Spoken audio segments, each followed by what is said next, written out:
साल 1981 एक छोटा बच्चा टॉड जिसकी उम्र लगभग 12 साल थी अपने घर के बैकयार्ड में खेल रहा था। लेकिन फिर अचानक उसके पैरों के नीचे की जमीन टूटने लगी और वहाँ पर एक बहुत बड़ा गहरा गड्ढा बन गया और वो बच्चा उस गड्ढे में गिर गया लगभग 45 फीट नीचे। और सबसे खौफनाक बात ये थी कि उस गड्ढे के अंदर से टॉक्सिक स्मोक और फ्लेम्स निकल रही थी। लेकिन यहाँ एक अच्छी बात ये थी कि टॉड के साथ उसका एक कजन भी खेल रहा था और उसने वक्त रहते उसको उस गड्ढे से निकाल लिया। अगर थोड़ी सी भी देर और हो जाती तो टॉड जिंदा नहीं रहता। दोस्तों उस दिन उस एरिया में रहने वाले लोगों को पता चला कि वो जहाँ पर रह रहे हैं उस एरिया के नीचे टोटल आग है और आज 50 साल बाद भी वो आग अभी तक जल रही है। क्यों और कैसे, चलिए इस राज को समझते हैं इस वीडियो में। दोस्तों ये कहानी है सेंट्रालिया की, एक छोटा सा माइनिंग टाउन पेनिसिल्वेनिया यूएसए के अंदर। सन 1800 में यहाँ कोयले के बहुत बड़े जखीरे मिले थे। लोग दूर दूर से यहाँ पर काम करने के लिए आए। दोस्तों एक वक्त था जब सेंट्रालिया में 1000 से ज्यादा लोग रहते थे। यहाँ पर स्कूल्स, चर्च और बहुत सारी दुकानें थी। ये शहर एक खुशहाल माइनिंग कम्युनिटी बन चुका था। लेकिन 1982 में एक छोटी सी गलती ने सब कुछ बदल दिया। हर साल मेमोरियल डे से पहले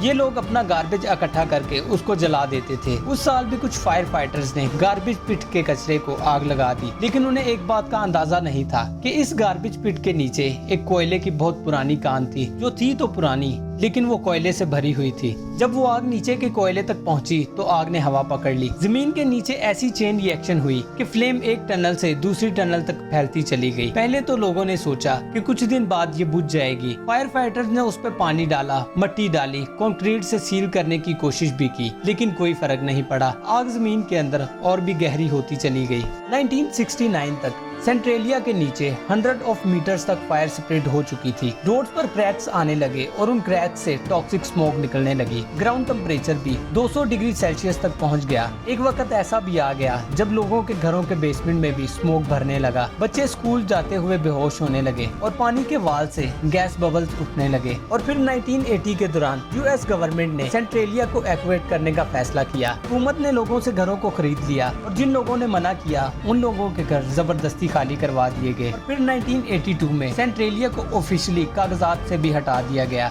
जो कुछ लोग बचे थे उन्होंने केस लड़कर थोड़ी देर तक वहां रहने की परमिशन ले ली। लेकिन आज 2025 में सिर्फ 6 या 7 लोग वहां पर रहते हैं। उनके आसपास सिर्फ धुआं, साइलेंस और गर्म जमीन है। दोस्तों साइंटिस्ट के मुताबिक ये फायर कोल सीम फायर है जो जब तक जलती रहती है जब तक उसका फ्यूल खत्म ना हो जाए। कोयलों में कार्बन और हाइड्रोजन दोनों होते हैं। जब ये हीट और ऑक्सीजन के कांटेक्ट में आते हैं तो चेन रिएक्शन चालू हो जाता है। यानी एक बार स्टार्ट हुई तो ये अपने आप खत्म नहीं होती। सेंट्रालिया के नीचे अब तक 100 एकड़ में ये फायर फैल चुकी है। थर्मल इमेजिंग सैटेलाइट से देखा गया कि टेम्परेचर कुछ एरियाज में अभी भी 900 सेल्सियस तक पहुंच चुका है। लेकिन सबसे क्रीपी बात ये है कि कुछ लोकल्स के मुताबिक रात के वक्त जमीन से हल्की आवाज आती है जैसे कोई नीचे चल रहा हो। कुछ लोगों ने विस्पर्स और मेटल क्लैंगिंग तक सुनने का दावा किया। इसके बारे में एक साइंटिफिक एक्सप्लेनेशन है कि ये गैस के प्रेशर और रॉक क्रैकिंग की आवाज हो सकती है। लेकिन जब आप उस जगह पर खड़े होते हैं जहां जमीन लिटरली जल रही हो तो साइंस कभी कभी छोटी लगती है। आज सेंट्रेलिया पूरी दुनिया के लिए एक सिंबल बन चुका है। एक छोटी सी इंसानी गलती और उसका असर आधी सदी तक चल रहा है। क्या ये सिर्फ एक एक्सीडेंट था या फिर एक लापरवाही का नतीजा? ये सिर्फ एक शहर नहीं जला बल्कि ये हम सबके लिए एक वार्निंग है। आज हम अपनी दुनिया को जलता छोड़ देते हैं। प्लास्टिक, पोल्यूशन, माइनिंग और क्लाइमेट चेंज हर चीज जमीन को गर्म कर रही है। अगर हमने अभी नहीं समझा तो कल पूरी दुनिया एक सेंट्रेलिया बन सकती है। दोस्तों कुछ साइंटिस्ट के मुताबिक ये आग आगे 250 साल तक इसी तरह जलती रहेगी। तो दोस्तों अगर आपको ये वीडियो इन्फॉर्मेटिव लगी तो इसे लाइक करें, शेयर करें और हमारे चैनल को सब्सक्राइब करना ना भूलें।